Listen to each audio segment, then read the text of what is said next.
بسم اللہ الرحمن الرحیم۔ السلام علیکم ناظرین۔ عمران خان پاکستان۔ جی ناظرین، عمران خان صاحب کی لکھی ہوئی کتاب عمران خان پاکستان جاری ہے۔ آئیے آج اس کی اگلی قسط سنتے ہیں۔ پاکستان اور بھارت کی دشمنی بھی استعمار کا ورثہ ہے۔ ہمارے دکھ میں یہ احساس کار فرما ہے کہ آخری وائسرائے لارڈ ماؤنٹ بیٹن نے ہمیں دھوکہ دیا، کشمیر کو بھارت کے حوالے کر دیا۔ پنجاب میں خاص طور پر ہندوستان کے خلاف ایک کھولتی ہوئی نفرت ہے، اس لیے کہ ہجرت کرنے والوں کی اکثریت یہیں آباد ہے۔ ان میں سے اکثر خاندانوں نے اپنے پیاروں کو 1947 کے فساد میں کھو دیا۔ بار بار مجھے بھارت جانے کا موقع ملا اور بتدریج میں نے محسوس کیا کہ دونوں اقوام میں کچھ چیزیں مشترک بھی پائی جاتی ہیں۔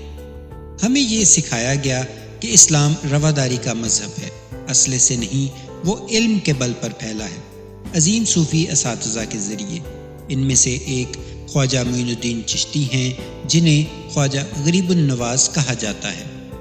12ویں صدی کے آخر اور 13ویں صدی کے اوائل میں جو مفلسوں اور محتاجوں کا سائبان تھے۔ ان درویشوں کا رسوخ اور احترام کس قدر تھا؟ کہا جاتا ہے کہ 1303 میں جب منگولوں نے دہلی کا رخ کیا تو سلطان علاء الدین خلجی نے نظام الدین اولیاء سے مدد کی التجا کی۔ آزادی سے قبل طالب علمی کے زمانے میں میرے والد کے بہت سے ہندو اور سکھ دوست تھے، میری والدہ کی سہیلیاں بھی، چنانچہ ہمیں ان سے نفرت کا درس نہ ملا۔ ہمارے بچپن کا دور مذہبی جنونیوں سے پاک تھا، جو چند ایک تھے انہیں زیادہ اہمیت نہ دی جاتی۔ یہ البتہ خوب اچھی طرح ہمارے ذہنوں میں راسخ کر دیا گیا کہ اسلام ہی اللہ کا سچا دین ہے۔ قرآن کریم سرور عالم صلی اللہ علیہ وآلہ وسلم کے قلب پر نازل ہوا اور خود پروردگار نے انہیں ازبر کرا دیا۔ باقی الہامی کتابیں فانی آدمیوں نے مرتب کی اور وہ حشو و زوائد سے پاک نہیں۔ اللہ کے آخری رسول حضرت محمد صلی اللہ علیہ وآلہ وسلم امی تھے، چنانچہ قرآن کریم کی مبارک آیات صحابہ کرام سے لکھوایا کرتے۔ دانش و دانائی کا بے مثال خزانہ ہی نہیں، قرآن عظیم الشان ادب کا ایک بے نظیر نمونہ بھی ہے۔ فاروق اعظم کا اسلام قبول کرنا اسی کا اعجاز ہے، اور آنے والی صدیوں میں ان گنت دوسروں کا بھی۔ وہ تو اللہ کے رسول کی جان لینے کا ارادہ کر کے گھر سے نکلے تھے، جب انہوں نے اپنی بہن کو تلاوت کرتے سنا تو ان کا دل پگھل گیا، وہ رو دیے اور ایمان والوں کے قافلے میں شامل ہو گئے۔ پھر وہ ان کے قریب ترین ساتھیوں میں سے ایک ہو گئے اور انسانی تاریخ میں دائم جگمگاتی قیادت کے عظیم منصب پر فائز ہوئے۔ ایک تجربہ مجھ پر بیتا ہے جس نے مجھے ادراک بخشا کہ اس عظیم ہستی پر قرآن کریم سنتے ہوئے کیا گزری ہوگی۔ نماز جمعہ کے لیے اپنے بیٹوں کو ساتھ لے کر میں اسلام آباد کی دل آویز فیصل مسجد میں گیا۔ ایک مصری امام خطبہ پڑھ رہے تھے۔ عام طور پر ایسا ہوتا ہے کہ مسجد میں بیٹھے بیٹھے آپ اپنے خیالات میں کھو جاتے ہیں، مگر اس دن یہ ہوا کہ حسین لہن میں امام نے جب تلاوت شروع کی تو اس کی شائستہ آواز نے مجھے چونکا دیا۔ وسیع و عریض مسجد میں قرآن کریم کا جادو جاگ اٹھا تھا، ایسا لگ رہا تھا کہ ہر چیز اس کے سحر میں ڈوب گئی ہے۔ ادھر ادھر میں نے دیکھا اور پایا کہ سبھی کے سب اس کا شکار ہیں۔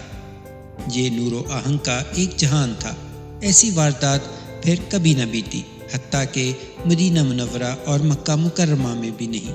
بس کوئی لمحہ ہوا کرتا ہے جو قلوب پر بے پناہی کے ساتھ اترتا اور ہر چیز کو اتھل پتھل کر دیتا ہے، یا جیسے ایک کلاسیکی نغمہ مبہوت کر دیتا ہے۔ اسلام فقط ذاتی زندگی میں اجالا کرنے والا مذہب نہیں، ایک طرز حیات ہے۔ واضح ہدایت قرآن کریم دیتا ہے کہ معاشرے کو کیسے منظم کیا جائے اور لوگ باہم کیا رویہ اختیار کریں۔ مجھے سکھایا گیا کہ یہ رحم و کرم کا دین ہے، فراخ دلی اور انصاف کا بہترین کرینہ۔ 1965 میں میری عمر 13 سال تھی جب اچانک پاک بھارت جنگ چھڑی۔ آزادی کے بعد دو قوموں کے درمیان یہ دوسرا معرکہ تھا اور کشمیر اس کا سبب۔ ان ایام کو میں کبھی فراموش نہیں کر سکتا۔ ایک شام بمباری کی خوفناک صدا آئی اور کھڑکیوں کے شیشے بجنے لگے۔ چھتوں پر چڑھ کر ہم نے سرحد پر چاروں طرف دھماکوں سے پھیلتی پھل جھڑیاں دیکھی۔ شب بھر آگ برستی رہی اور میں اپنے والدین کے متجسس چہرے دیکھتا رہا۔ بھارتی فوج لاہور کی طرف بڑھ رہی تھی۔ افواہ یہ تھی کہ بھارتی چھاپا مار جہازوں سے شہر میں اتریں گے۔ حب وطن کی لہر نے دلوں اور ذہنوں کو گرما دیا تھا۔ زمان پارک میں خاندان کے بزرگ میرے ماموں کے گھر جمع ہوئے۔ فیصلہ ہوا کہ نوجوانوں پر مشتمل ایک جتھا تشکیل دیا جائے جو زمان پارک کی حفاظت کرے گا۔ میں اس گروپ میں شامل ہونے کے لیے بے تاب تھا۔ اس اشاریہ 22 رائفل کے ساتھ جو میری سالگرہ پر آغا جان نے مجھے تحفے میں دی تھی۔ بڑی شان سے رائفل اٹھائے میں محافظوں میں شامل ہونے کے لیے گیا، مگر یہ کہہ کر واپس کر دیا گیا کہ تم ابھی بچے ہو۔ بہت غصہ مجھے آیا، صدمہ ہوا کہ کیوں میری کم عمر ہے۔ پھر میری بہنوں کے ساتھ مجھے شہر سے دور بھیج دیا گیا۔ ہم راولپنڈی پہنچے تو نواح شہر میں نے قبائلی رضاکاروں کے گروہ دیکھے جو فوج کی مدد کرنے آئے تھے۔ بعد میں مجھے پتہ چلا کہ میرے رشتے کے بھائیوں نے گھات لگا کر 2 معصوم شہریوں کو قتل کرنے کی کوشش کی۔ وہ سمجھے کہ یہ بھارتی چھاپا مار ہیں۔ دشمن کو شکست دینے کے لیے پورا ملک متحد تھا۔ میں سمجھتا ہوں کہ پھر کبھی ایسا اتحاد قائم نہ ہوا۔ البتہ 1992 میں کرکٹ کا عالمی کپ جیتنے پر ساری قوم نے جشن ضرور منایا۔ جوں جوں میں بڑا ہوتا گیا، نہ صرف اپنے وطن سے میری محبت بڑھتی گئی بلکہ شہروں کے باہر پھیلی ہوئی کشادہ فضاؤں سے بھی۔ لاہور کی جھلسا دینے والی گرمی سے نجات کی تمنا میں گرما کے ہر موسم میں میں اپنے والدین کے ساتھ پہاڑ پر جایا کرتا۔ وہ سنسنی خیز مسرت جب بلند پہاڑوں کے قریب ہم جا پہنچتے اور ہوا خون کھونے لگتی۔ پنجاب کی اذیت ناک گرمی سے گزرنے والے ہی اس لطف کا کچھ اندازہ کر سکتے ہیں۔ اس دور میں گھر ایئر کنڈیشن نہ ہوتے تھے۔ پہاڑ پر ہم پکنک مناتے، جنگلوں میں گھوما کرتے، بندروں، گیدڑوں اور خار پشت کو دیکھتے، اور ہاں، انواع و اقسام کے ان گنت پرندوں کو۔ ایک بار، اور تب میری عمر 5 برس تھی، ایک چونکا دینے والی بات ہوئی۔ نواح مری کی ڈونگا گلی میں نصف شب کو برفانی تیندوے یعنی سنو لیپرڈ نے ایک گدھے کو مار ڈالا۔ اس ریسٹ ہاؤس کے قریب ہمارا خاندان جہاں مقیم تھا۔ مجھے یاد ہے کہ اس منظر نے کس قدر سنسنی میرے ذہن میں پیدا کی۔ موسم سرما میں اپنے بھائیوں اور چچاؤں کے ساتھ میں کلر کہار کے نواح میں تیتروں کا شکار کھیلنے جاتا۔ میرے بچپن کی بعض مسرت آگہی یادوں کا تعلق اس علاقے سے وابستہ ہے۔ نواح میں جنگلی جانوروں کی کثرت تھی۔ بھیڑیے، تیندوے، چرخ، گیدڑ، لومڑیاں، ہرن اور جنگلی بھیڑیں۔ سالٹ رینج میں اب جنگلی حیات برائے نام ہے، لیکن پھر بھی اپنے حسن اور تنوع کے سبب شکار کے لیے یہ میری پسندیدہ ترین جگہوں میں سے ایک ہے۔ میری والدہ بھی جنگلی حیات اور پہاڑوں سے گہری وابستگی رکھتی تھیں۔ کہانیاں سنا کر وہ میرا شوق جگا دیا کرتی۔ ان داستانوں کا تعلق شملہ اور ڈلہوزی سے تھا، جہاں اپنے والدین کے ساتھ وہ چھٹیاں بتانے جایا کرتی۔ اب یہ شہر بھارت کا حصہ ہیں۔ سب بچوں کی طرح مجھے بھی ان کہانیوں سے دلچسپی ہوا کرتی۔ وہ کہانی مجھے بہت ہی اچھی لگتی جس میں ایک چیتا ان کے کتے کو اٹھا لے گیا تھا۔ رگو پے میں بجلی دوڑانے والی ایک اور داستان کا تعلق میرے والد کے چچا سے تھا۔ ایک شیر سے ان کا مقابلہ جس نے دیہاتیوں کو پریشان کر رکھا تھا۔ دو بدو لڑائی میں بالآخر وہ ان کے ہاتھوں مارا گیا۔ گولیاں ختم ہو جانے کے بعد بندوق کے دستے سے انہوں نے اسے قتل کر ڈالا۔ پھر گہرے زخموں نے 6 ماہ تک انہیں ہسپتال کے بستر سے باندھے رکھا۔ وہ پولیس کے اعلیٰ ترین ایوارڈ کے مستحق ٹھہرے تھے۔ 1965 کی جنگ 17 دن کے بعد تمام ہوئی۔ فوجی حکمران ایوب خان مگر اس کے نتیجے میں کمزور ہو گئے۔ معاملات پر ان کی گرفت کم ہوتی گئی۔ کچھ ہی عرصے بعد ذوالفقار علی بھٹو کی پاکستان پیپلز پارٹی ابھر کر سامنے آئی۔ کیلیفورنیا اور آکسفورڈ میں تعلیم پانے والے بھٹو 34 سال کی عمر میں وزیر خارجہ بنے۔ اقوام متحدہ میں وہ پاکستان کی نمائندگی کرتے رہے۔ ایوب خان سے ان کی علیحدگی 1965 کی جنگ کے عواقب و نتائج میں سے ایک ہے۔ اول انہیں ایک نجات دہندہ کے طور پر دیکھا گیا، بعد ازاں مگر وہ برعکس ثابت ہوئے۔ یہ وہ آدمی تھا جسے قدرت نے کرشماتی شخصیت عطا کی تھی۔ تاریخی شعور سے وہ بہرور تھا، اعلیٰ تعلیم یافتہ اور غیر معمولی ذہانت کا امین۔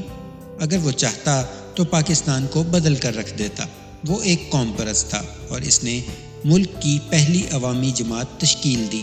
اس کے کردار میں مگر ایک مہلک سکم ایسا تھا کہ ہر امکان کو جس نے برباد کر دیا۔ اس کا جاگیردارانہ ذہن اختلاف کی تاب نہ لا سکتا۔ جلد ہی انتقامی انداز ان کی حکومت کا امتیازی نشان بن گیا۔ ایک بات البتہ ہے، 1967 میں لکھی جانے والی میتھ آف انڈیپینڈنس یعنی آزادی کا افسانہ ان کی بڑی ہی دقیق کتاب ہے، اب بھی اتنی ہی۔ افسوس کی بات یہ ہے کہ وہ خود اپنے نظریات پر عمل پیرا نہ ہو سکے۔ قدیم مصر سے برطانیہ اور فرانس تک کی سلطنتوں کا انہوں نے جائزہ لیا۔ تسلط قائم کرنے کی ہوس اور برتری کے لیے جدوجہد سے تصادم کی کہانی اس کتاب میں خوب بیان ہوئی ہے۔ انہوں نے نتیجہ یہ اخذ کیا ہے، سروائیول آف دا فٹسٹ، موزوں ترین ہی بچ پاتا ہے، کہ اصول کے تحت تسلط قائم کرنا جائز ہے۔ مستقبل کا بالکل درست ادراک کرتے ہوئے وہ لکھتے ہیں، آزادی کے ان 20 برسوں میں پاکستان اور بھارت کے عوام آزادی اور مطلق برابری کے درمیان پائے جانے والے فرق سے آشنا ہیں۔ یہ نوآبادیاتی نظام کی ایک نئی صورت کا ظہور ہے، جس کے تحت چھوٹے ممالک کے معاملات کو کنٹرول کرنے کے لیے علاقائی تسلط کی ضرورت نہ رہے گی۔ براہ راست قبضے کی جگہ نئے استعماری ہتھ کنڈوں نے لے لی ہے کہ زیر اثر ممالک کو مفلس اور محتاج بنا کر رکھا جائے۔ 19ویں صدی میں برطانیہ نے بھارت کے ان علاقوں میں ایک مختلف انداز کا استعماری نظام متعارف کرایا، جنہیں راجواڑے کہا جاتا تھا۔ 500 سے زیادہ نام نہاد راجے اور مہاراجے براہ راست حکومت کی بجائے انگریز ان کٹ پتلیوں کے ذریعے ان سرزمینوں کے عوام پر حکم چلاتے۔ ہمارے پاکستانی حکمران بھی انہی جیسے ہیں۔ اپنے قومی مفادات کے برعکس وہ امریکی احکامات کے مطابق فیصلے صادر کرتے ہیں۔ یہ وہ مسئلہ ہے جس کی وجہ سے پاکستان میں انتہا پسندی پنپ رہی ہے۔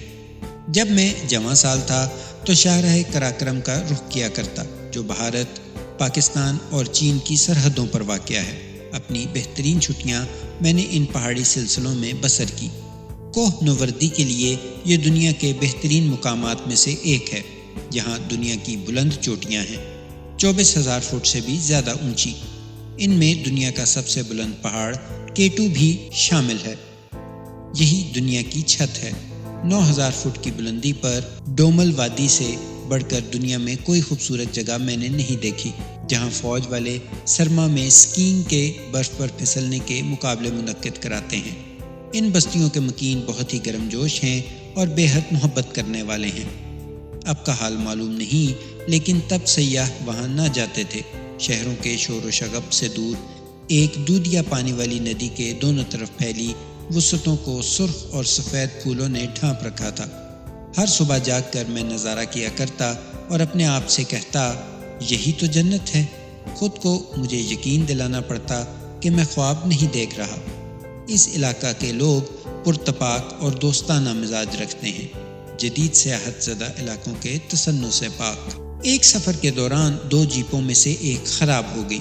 ایک نوجوان نے پیشکش کی کہ شب بسری کے لیے ہم اس کے گاؤں چلیں۔ 40 منٹ کے بعد ہم ایک زمردی جھیل کے کنارے صنوبر کے درختوں سے گھرے ایک گاؤں میں پہنچے۔ بہت ہی لذیذ کھانا انہوں نے ہمیں کھلایا، جس میں کھمبیاں یعنی مشرومز شامل تھیں۔ آج تک پھر ایسا دسترخوان نہ دیکھا۔ 14ویں کے چاند نے جادو سا کر رکھا تھا۔ صنوبر کے درختوں میں ہوا بہتی رہی، جھیل کنارے رات بھر ہم جاگتے رہے، اس بے کراں جمال پہ حیران۔ پاکستان کا شمالی علاقہ سوئٹزرلینڈ سے دگنا بڑا ہے۔ کون جانے وہاں اس طرح کے کتنے ہی جمیل اور دلکش علاقے اور ہیں۔ میں ہنزا کی وادیوں میں بھی ایسے ہی تجربات سے گزرا۔ 1967 میں پہلی بار جب میں اس علاقے میں گیا تو گرم جوش دیہاتی ہمیں آڑو اور خوبانی پیش کرتے، اپنے گھروں میں مہمان بنانے کے لیے بے تاب سے ہو جاتے۔ انہی برف زاروں میں وہ نادر و نایاب برفانی تیندوا پایا جاتا ہے، جس کی آنکھوں میں سبز رنگ کی جھلک ہوتی ہے۔ ایک چرواہا اس تیندوے کے 2 بچے اٹھائے سابق ریاست نگر کے میر کو پیش کرنے آیا۔ 1974 تک گلگت کے جنوب میں واقع وہ اس مختصر سی ریاست کا حکمران رہا تھا۔ یہ گلگت بلتستان کے شمال میں واقع ہے۔ تب ہنزا دور دراز کا ایک مقام تھا۔ پہاڑوں پر پتلی پرانی سڑکیں، زاویہ در زاویہ ہزاروں فٹ کی بلندی سے خوفزدہ کر دینے والے مناظر۔ دوسری عالمی جنگ کے زمانے کی جیپوں میں بہت مشکل سے یہاں پہنچا جا سکتا۔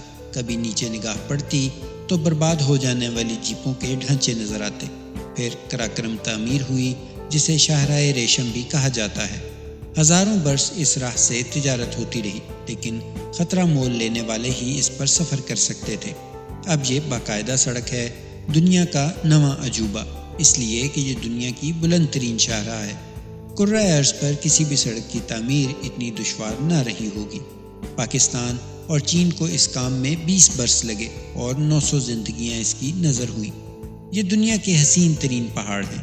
لوگوں کا رویہ اب بھی دوستانہ ہے، اگرچہ ترقی کے عمل نے اپنی قیمت وصول کی ہے۔ آبادی میں ہولناک اضافے کے علاوہ ٹمبر مافیا نے بے دردی سے درخت کاٹ کر جنگل ویران کر دیے ہیں۔ افسوس کہ نئے زمانے پاکستان کے بہت سے علاقوں میں تباہی لے کر آئے۔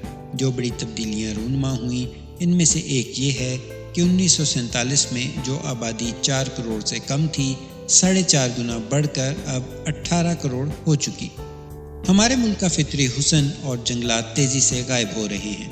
1950 سے 1960 کی دہائی میں یہ بات واضح ہو چکی تھی کہ پاکستان کو تباہی سے دوچار کرنے والے مسائل میں یہ ایک مسئلہ بھی شامل ہے۔ اصل مسئلہ تو خود ریاست کے تانے بانے میں خرابی ہے، جس نے انگریزوں کی روایات اور اداروں کے ساتھ ہماری غلامانہ وابستگی سے جنم لیا ہے۔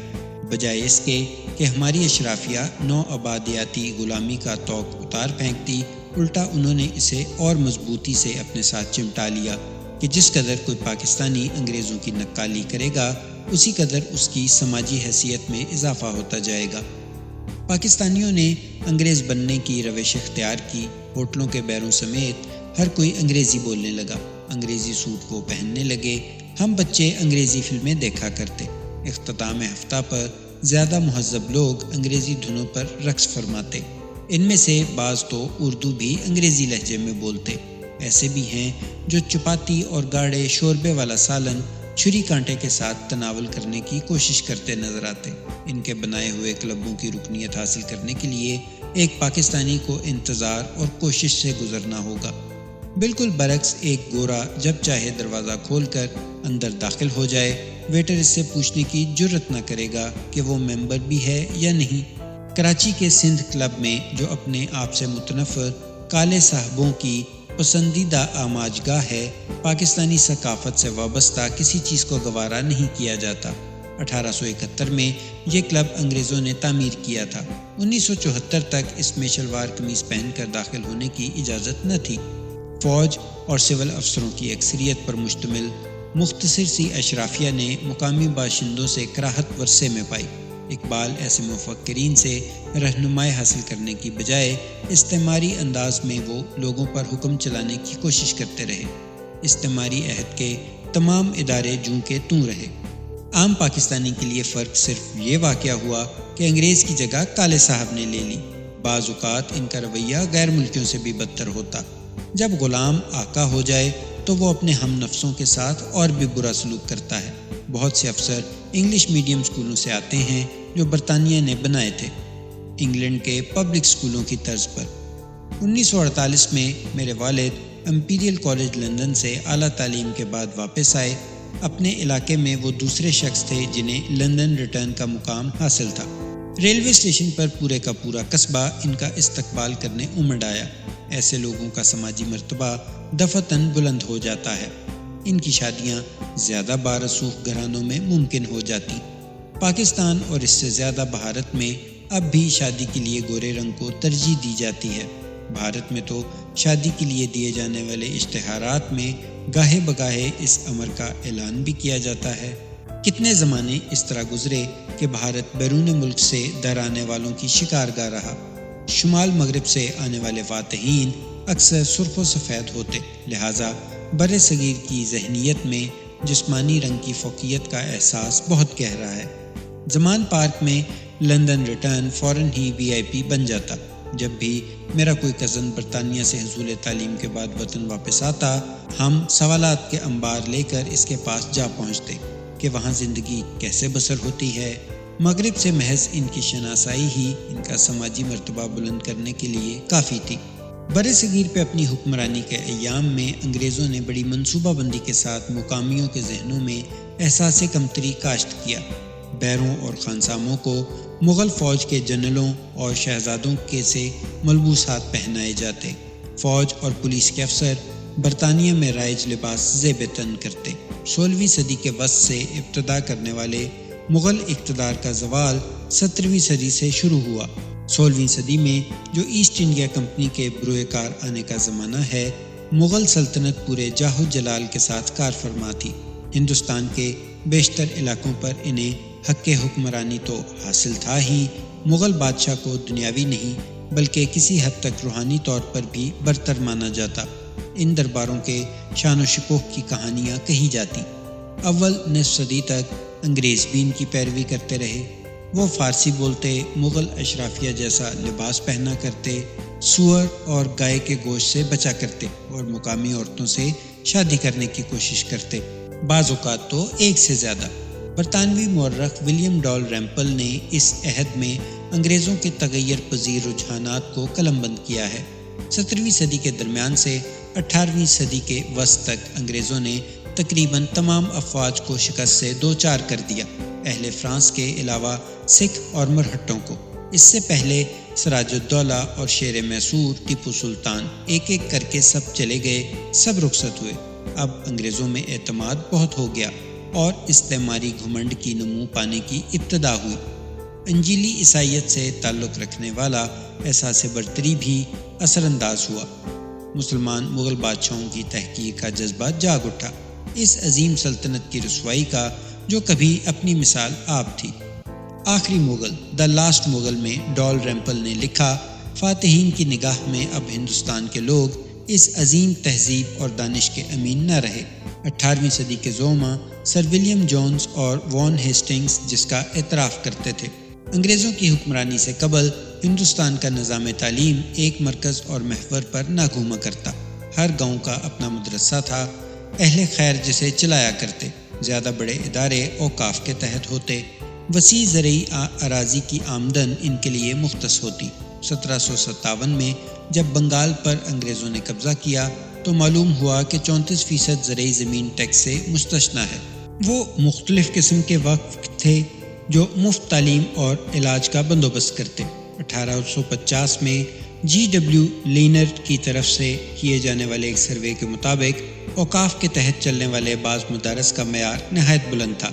اس کے مطابق آکسفورڈ اور کیمبرج یونیورسٹیوں جیسا اعلیٰ درجے کے اساتذہ ان اداروں میں بخوشی کام کرتے کہ ہر ٹرسٹ کی معقول آمدن کے سبب ان کے معاوضے بہت موزوں ہوتے۔ لٹنر نے مشرقی پنجاب کے ضلع ہوشیارپور کا سروے بھی کیا۔ اس کے مطابق اس علاقے میں خواندگی کی شرح 84% تھی۔ 1947 میں انگریز گئے تو یہ شرح 9% رہ گئی تھی۔ انگریزوں نے زمینوں پر قبضہ کر لیا، اوقاف ختم کر دیے، آمدن کے ذرائع ختم ہوئے تو مدارس بند ہو گئے۔ اب انہوں نے انگریزی پڑھانے والے اسکول بنائے اور تعلیم مرکز سے کنٹرول کی جانے لگی۔ یہ ایک نیا طبقہ تخلیق کرنے کا منصوبہ تھا۔ لارڈ تھامس میکالے کے بقول، جو رنگ و روپ میں ہندوستانی مگر انداز فکر و نظر میں برطانوی ہو، اپنی آراء میں، کردار اور ذہنی ایج کے لحاظ سے پسند اور ناپسند سبھی میں، انہیں برطانوی معیار کی اسناد دی جاتی اور ان کی پیٹھ پیچھے ان کی تذلیل کا سامان یوں ہوتا کہ انگریز انہیں براؤن صاحب، کالے انگریز اور بیبون کہہ کر ان کا مذاق اڑاتے۔ بیبون افریقہ میں پایا جانے والا ایک بندر ہے، بعد میں یہی بابو میں بدل گیا۔ ہندی میں یہ لفظ باپ کے لیے استعمال ہوتا ہے، لیکن انگریزوں کا یہ مطلب ہرگز نہ تھا۔ تو ناظرین، یہ تھی آج کی قسط، امید ہے آپ کو پسند آئی ہوگی۔ عمران خان صاحب کی کہانی جاری ہے، انشاءاللہ ملتے ہیں اگلی قسط کے ساتھ۔ اپنا بہت سا خیال رکھیے گا، چینل کو لائک کیجیے، سبسکرائب کیجیے اور شیئر بھی کیجیے۔ اللہ نگہبان۔